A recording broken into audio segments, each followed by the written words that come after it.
안녕하세요. AI 플러스 휴먼이라는 주제로 이야기하게 된 이스트소프트 변형진입니다. 우선 이번 컨퍼런스의 테마이기도 한 메타버스 이야기를 먼저 해볼까요?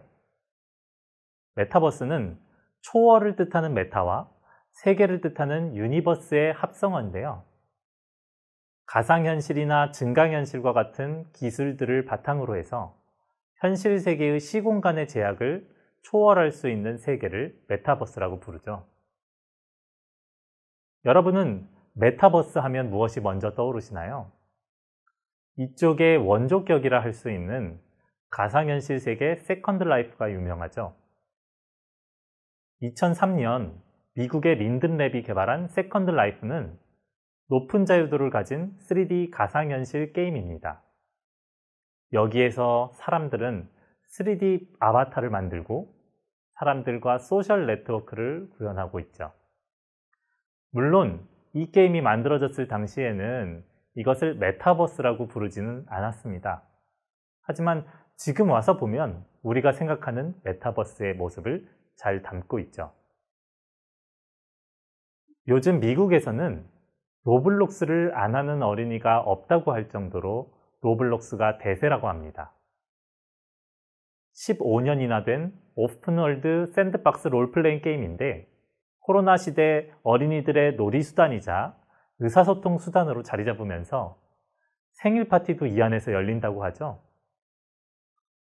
놀랍게도 가장 유명한 샌드박스 게임인 마인크래프트보다도 훨씬 많은 월 이용자 수를 기록하고 있다고 합니다. 국내에서도 네이버 스노우에서 만든 제페토라는 메타버스 플랫폼이 있는데요. 여기에서 사람들이 자신의 아바타를 만들어서 다양한 가상 월드에서 사람들과 소통을 하고 있고요. 또 이 사람들을 대상으로 해서 기업들의 마케팅 활동 역시 활발하다고 하죠. 영화 레디 플레이어 1에서는 쓰레기 같은 현실을 벗어나서 자신이 원하는 무엇이든지 할 수 있는 가상현실 세계의 오아시스를 삶의 유일한 낙으로 삼는 주인공의 이야기가 펼쳐집니다. 아니, 주인공뿐만 아니라 모든 사람들이 현실을 외면하고 게임 속 같은 가상현실 세계를 더 사랑하고 있죠. 그런데 이렇게 흔히 메타버스 하면 떠오르는 세계들은 게임과 같은 가상현실 세계들 뿐일까요? 메타버스란 것은 이렇게 일상과 동떨어진 게임 속 세상일 뿐일까요? 코로나 팬데믹, 백신 개발로 그 끝이 보이려나 싶더니 변이 바이러스의 돌파 감염으로 장기화가 예상되고 있죠. 작년 3월에는 학교를 열지도 못했었죠. 하지만 지금에 와서는 사회적 거리두기를 유지하면서 바이러스조차도 우리의 일상이 되어버렸습니다. 이런 팬데믹을 겪으면서 우리의 일상의 많은 것들이 오프라인이 아닌 온라인 디지털 세계에서 일어나는 것이 당연스럽고 자연스러워졌습니다. 모든 세대에 걸쳐 한국인이 가장 많은 시간 사용하는 앱 유튜브. 이제는 소수의 방송국만이 채널을 소유하는 시대가 아니죠. 누구나 채널을 개설해서 영상 콘텐츠를 만들고 자기 이야기를 할 수 있는 시대가 되었죠. 물론 누구나라고 했지만 사실 정말 누구에게나 손쉬운 일은 아닐 겁니다. 아마 이 영상을 보시는 분들 중에서도 저와 같이 나도 채널을 열어볼까 하다가 여러 가지 이유로 아직 엄두를 못 내는 분들이 많으시겠죠. 그렇다면 이 다음엔 어떻게 발전할까요?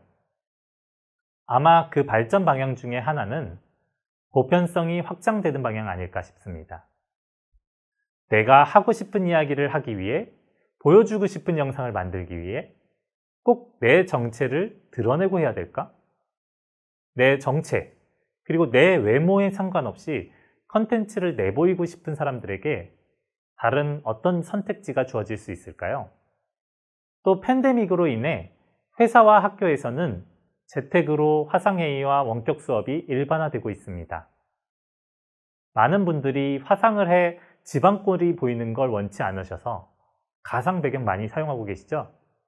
그뿐만 아니라 머리를 안 감았는데? 화장을 안 했는데? 오늘 상태가 별론데 하면서 더 좋은 상태의 내 모습을 대신 보여줄 수 없을까? 이런 고민 많이들 하실 겁니다. 이런 지극히 현실적인 고민을 가지고 있는 사람들에게 어떤 좋은 선택지가 없을까요? 이렇게 우리의 일상, 현실 세계 속에서도 우리는 디지털을 통해 시공간을 초월한 일종의 메타버스에서 사람들과 소통하고 있습니다. 그리고 바로 그 지점에서 AI 플러스 휴먼의 역할이 있어 보입니다. AI 플러스 휴먼, AI 파워드 휴먼이라고 할 수 있죠. 이걸 어떤 의미를 부여할 수 있을까요? 일단 AI 휴먼이란 디지털 세계에서 사람하고 사람, 그리고 사람과 기계 사이에서 연결하는 멀티미디어 인터페이스라고 할 수 있습니다. 그리고 이 멀티미디어 인터페이스는 사람과는 달리 나이를 먹지도 않고요, 죽지도 않고, 잠을 자지도 않고, 휴가를 가지 않아도 됩니다. 스케줄이 충돌하더라도 어떤 스케줄이든 소화해낼 수가 있죠.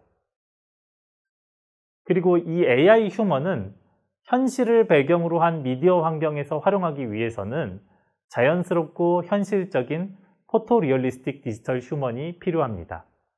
그래서 AI 기술은 인식, 판단, 대화, 행동하는 지능 영역의 AI 기술뿐만 아니라 자연스럽고 현실적인 인물의 모습을 만들어내는 표현 영역에서도 AI 기술이 활용될 수 있는 겁니다.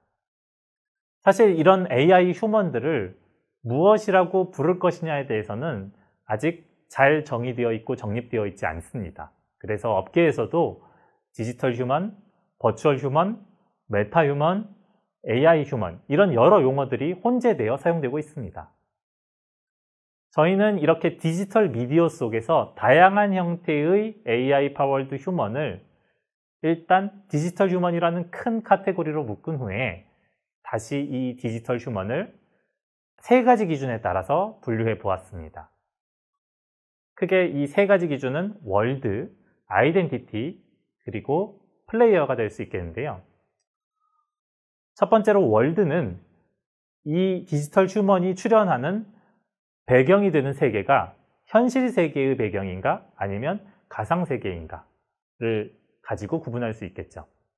그리고 또 한 가지는 이 디지털 휴먼의 아이덴티티가, 그러니까 이 디지털 휴먼이 누구인가가 현실 세계의 실존 인물의 정체성을 따를 수도 있고 아니면 가상으로 만들어진 고유한 인물의 정체성을 가질 수도 있습니다. 세 번째로 플레이어로는 디지털 휴먼이 사람의 의지에 의해서 행동하느냐 아니면 가상의 AI에 의해서 행동이 만들어져서 행동하느냐에 의해서 이것이 리얼 플레이어냐 버추얼 플레이어냐로 구분할 수 있게 됩니다. 아래 표를 보시면 버추얼 월드에서는 기존의 게임과 같이 플레이어가 운영하는 캐릭터와 논플레이어가 운영하는 캐릭터, 그러니까 AI 혹은 기계에 의해서 움직이는 캐릭터 이렇게 분류할 수가 있었는데요. 리얼 월드에서는 이 캐릭터가 버추얼 아이덴티티를 가진 캐릭터냐 아니면 실제 사람의 모습과 음성을 가졌느냐에 따라서 버추얼 휴먼과 디지털 클론으로 크게 구분할 수 있게 됩니다. 그리고 이 각각의 버추얼 휴먼과 디지털 클론에서도 디지털 휴먼을 움직이는 주체가 실존하는 사람이고 이 사람이 자신의 아바타로서 이 디지털 휴먼을 사용하면 오그멘티드 방식, 그리고 AI에 의해서 아예 새롭게 만들어진 행동을 하면 아티피셜 방식이라고 저희는 구분을 하고 있습니다. 여기서 이제 디지털 클론이라는 표현은 이게 실존하는 인물, 그러니까 리얼 아이덴티티를 나타내기 때문에 그 실존하는 인물의 디지털 복제판이다, 이런 표현이라고 볼 수 있고요. 버추얼 휴먼은 그것과는 다르게 아예 만들어진 사람으로서 실존하는 인물의 정체성과 매핑되어 있지 않기 때문에 이것을 버추얼 휴먼이라고 부르고 있습니다. 저희 이스트소프트에서는 이렇게 리얼 월드에서의 디지털 휴먼, AI 파워드 휴먼을 만드는 AI 기술에 집중적으로 투자하고 있습니다.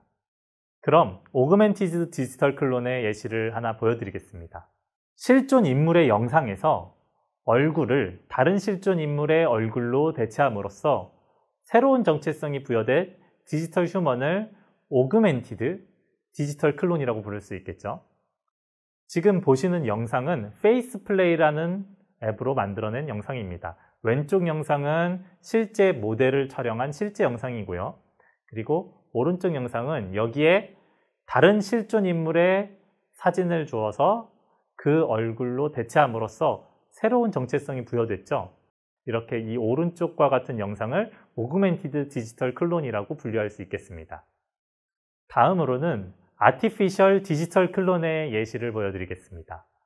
저희 이스트소프트에서는 YTN 뉴스가 있는 저녁에서 AI 앵커 특집으로 변상국 앵커의 디지털 클론을 만들어낸 적이 있습니다. 영상을 한번 보시겠습니다. 이 영상에서 보시면 실존 인물의 정체성, 그러니까 변상욱 앵커의 정체성을 가지고 있지만 얼굴 표정과 목소리 등을 복제해서 실제 사람이 연기한 것이 아니고 AI가 텍스트로부터 영상을 합성해낸 디지털 휴먼입니다. 그런데 지금 보신 두 가지 예시에서는 디지털 클론들의 예시였는데요. 이 디지털 클론은 실존 인물의 정체성을 가지고 있습니다. 그래서 그 인물의 인격, 그리고 개성 이런 것들과 밀접하게 연결되어 있습니다. 그렇기 때문에 이 디지털 클론이 마음대로 사용되었다가는 그 사람의 인격이나 개성에 영향을 미칠 수가 있겠죠. 그래서 엄격하게 허락을 얻은 범위에서만 다뤄져야 합니다. 이와 다르게 만약에 실존 인물의 정체성과 공유되지 않은 진짜 사람처럼 자연스러운 버추얼 아이덴티티를 만들어낼 수 있다면 이 버추얼 아이덴티티를 가진 버추얼 휴먼은 이런 법규 이슈 그리고 어떤 인격권 이슈로부터 훨씬 자유롭게 되죠. 그럼 이렇게 가상의 정체성을 가진 버추얼 휴먼을 만들어내기 위해서는 어떤 AI 요소 기술들을 활용할 수 있을지 살펴봅시다. 우선 첫 번째로 얼굴을 생성하는 페이스 제너레이션 기술을 이야기하겠습니다. 페이스 제너레이션 기술은 어떤 특징 벡터로부터 그러한 특징을 갖는 사실적인 얼굴을 생성하는 태스크입니다. 이 그림을 보시면 특징 벡터를 나타낸 코드, 이 코드로부터 얼굴 사진을 생성을 해내고요.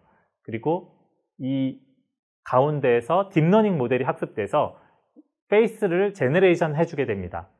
이 페이스 제너레이터를 어떻게 학습하느냐? 간이나 오토 인코더와 같은 딥 제너러티브 모델 계열의 구조를 채용한 얼굴 생성 모델들이 이 페이스 제너레이터를 만드는 데 있어서 우수한 성능을 내고 있습니다. 우선 지금 보시는 그림은 간 모델의 그림인데요. 그러니까 앞서 설명드렸던 페이스 제너레이터 구조에 의해서 생성된 얼굴의 진위 여부를 구분하는 디스크리미네이터를 학습하게 됩니다. 그래서 이 디스크리미네이터는 가상으로 생성된 사진과 실제 얼굴 사진을 모두 보고 이것이 진짜 이미지인지 아니면 가짜 이미지인지를 판단하도록 학습이 되고요. 그러면서 동시에 제너레이터 모델은 이 디스크리미네이터를 속일 수 있는 정말 리얼한 사진을 만들어내는 데 집중하게 됩니다. 그래서 제너레이터와 디스크리미네이터가 함께 학습되면서 서로 경쟁하면서 얼굴을 좀 더 사실적으로 만들어내는 제너레이터와 생성된 얼굴과 진짜 사진을 더 잘 구분하는 디스크리미네이터가 서로 능력을 경쟁하게 됩니다. 이 과정에서 제너레이터의 학습 성능이 높아지는 거죠. 또 하나의 대표적인 모델은 오토 인코더라는 모델인데요. 이 오토 인코더 모델은 앞서 설명드렸던 제너레이터 앞에 인코더를 추가한 다음에 실제 사진을 인코딩해서 간단한 코드 벡터를 만들고 다시 이 코드 벡터를 디코딩해서 원래의 사진에 가장 유사하도록 복원하도록 모델이 학습됩니다. 그러면 가운데에서 학습된 코드는 원래 사진을 가장 잘 복원하는 데 필요한 최소한의 정보를 담게 됩니다. 그래서 원래 사진이 다시 잘 복원되는 제너레이터가 생성되는 것을 볼 수 있습니다. 당연히 간과 오토인코더는 앞뒤로 결합해서 함께 제너레이터를 학습하는 데에도 활용할 수가 있습니다. 학습된 생성 모델에서 두 장의 실제 얼굴 이미지의 특징 벡터를 인터폴레이션해서 학습하지 않은 새로운 얼굴 이미지를 조합해낼 수도 있습니다.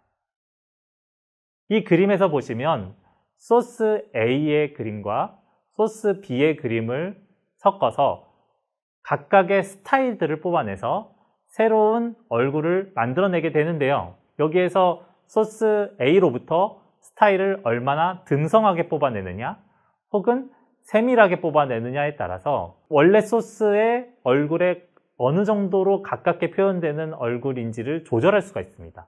그래서 그림에서 보시는 것처럼 이 두 장의 교차된 이미지들이 다양한 형태로 만들어질 수 있게 됩니다. 하지만 페이셜 아이덴티티, 그러니까 그 사람이라는 동일성을 유지하면서 다양한 표정과 방향을 가진 얼굴을 여러 개 생성해내는 것은 사실 이것보다도 훨씬 더 어려운 작업입니다. 그래서 아이덴티티 디스인테글먼트라는 기술이 필요합니다.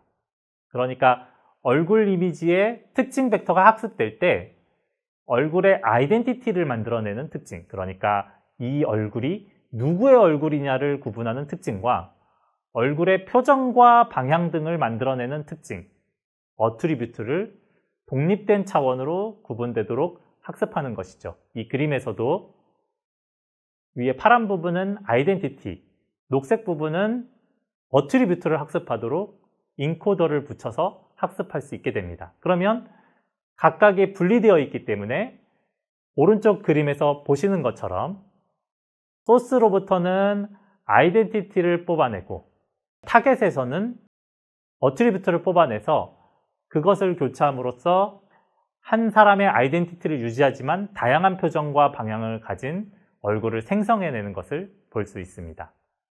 이렇게 특징 벡터에서 아이덴티티와 어트리뷰트가 잘 구분되게 되면 하나의 아이덴티티를 유지하면서 얼굴의 표정이나 방향이 다양한 것을 만들어낼 수 있는데요. 이 그림에서 보시면 왼쪽 얼굴의 어트리뷰트부터 오른쪽 얼굴의 어트리뷰트까지 얼굴의 방향이나 표정이 조금씩 변화하면서 그 다양한 사진들이 하나의 아이덴티티를 유지하면서 잘 생성되는 것을 볼 수 있죠. 하지만 학습된 얼굴에서의 아이덴티티를 유지하는 것은 쉽지만 학습해보지 않은 합성된 얼굴의 아이덴티티까지 유지하면서 표정과 방향이 다양한 얼굴을 자유자재로 만들어낸다는 것은 굉장히 도전적인 과제입니다. 다음으로 버추얼 휴먼을 만들기 위해서 사용하는 기술 중에서 페이스 스와핑 기술을 설명드리도록 하겠습니다. 앞서 설명드렸던 페이스 제너레이션 모델에서 소스 얼굴의 아이덴티티와 타겟 얼굴의 표정과 방향을 그대로 따라하는 얼굴을 생성할 수 있는 모델을 학습을 하고요.